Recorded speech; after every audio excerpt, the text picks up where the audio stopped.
Hello, good morning my dears. Okay, in the last class we already studied about shadows. Okay, what is shadow? A shadow is the darkness caused by an opaque object when it prevents light from falling on the another object. Shadow is the darkness. Okay, look at this image. We can see the shadow of the image. Okay, shadow of the ball or the shadow of the boy. Okay, that is shadow. All of you got it? Let's do an activity to show the formation of shadow.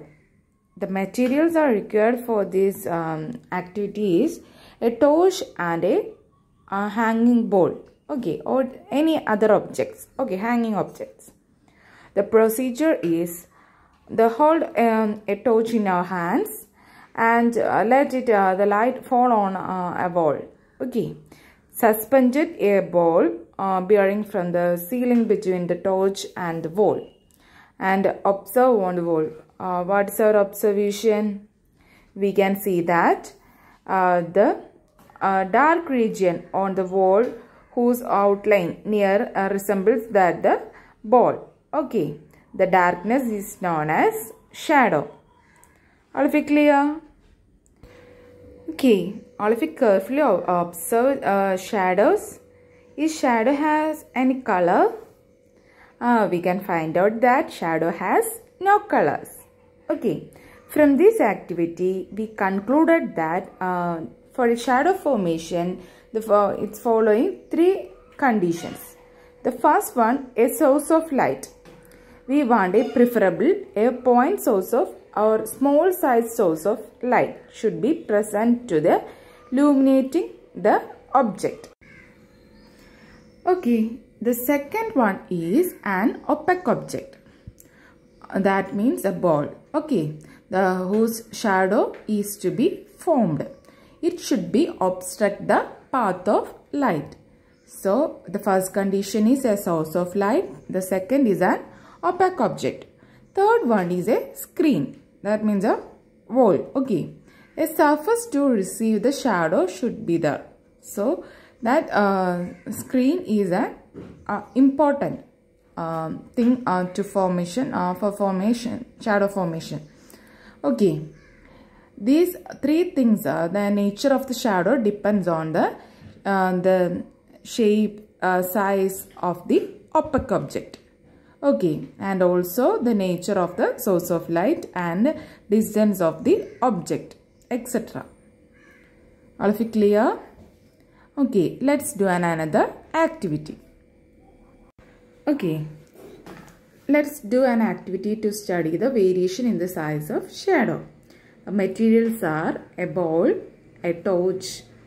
Okay, the procedure is take a hanging ball and then a torch and hold it a distance about 2 meters from the ball. Clear? Look at the wall. Behind the ball, a shadow is formed in the wall. Okay. And carefully noted the size of the shadow. Now, gradually bring the torch closer to the about 1.5 meter, then 1 meter and 0.5 meter, etc.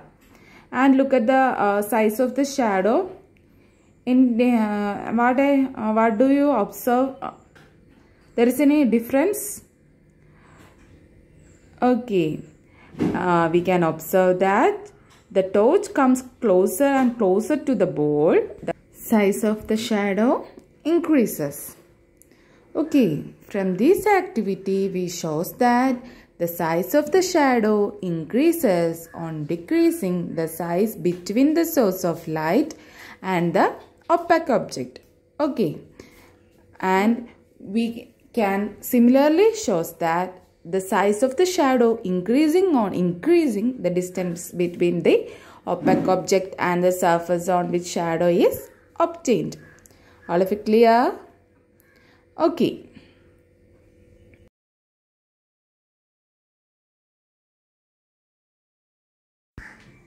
A shadow consists of the following two parts. First one is umbra and another one is penumbra. Okay, the inner part of the shadow, the dark black region that is completely dark is known as umbra. Okay, other part, the region of partially darkness surrounding the umbra is known as penumbra. All of you got it? Okay, the inner part of the shadow which is completely dark is called the umbra. No light reaches the region. Okay, and the region of partial darkness surrounding the umbra is called the penumbra. Some light rays always reach the region. Next we are discussing about a shadow formed by a point source of light. When a light from a point source falls on an opaque object like a ball or a doll, etc., a shadow is uniformly dark, sharp at the edges and the same shape at the object. Thus, only umbra is formed on the screen and the penumbra is absent. Okay, when a light falls into the opaque object through a point, okay, or when a light from a point source falls on an opaque object, the shadow is uniformly and we get a correct shadow shape at the edges and same shape of the shadow have the same shape of the object. Only the umbra is formed. The penumbra is absent. Clear? A shadow formed by a light source is smaller than the object. In the case, thus, the screen is moved from the position from one place to another. The size of the umbra as well as penumbra is increased. Okay, the shadow formed by the light source smaller than the object. The screen is moved backwards. The size of umbra and penumbra is increased. When a shadow formed by a light source is larger than the object, in this case both umbra and penumbra are formed, but in the size of umbra is very smaller than the penumbra. The penumbra is very large. As the screen is moved away, the size of umbra is gradually decreases. Beyond a point, then the umbra disappears and in the screen moves away and away. The size of the penumbra increases and finally it becomes too large. But in the case of umbra disappears. Okay. In this case, the shadow formed by a light source is larger than the object. The umbra disappears and the penumbra increases. All of it clear? Okay. Thank you.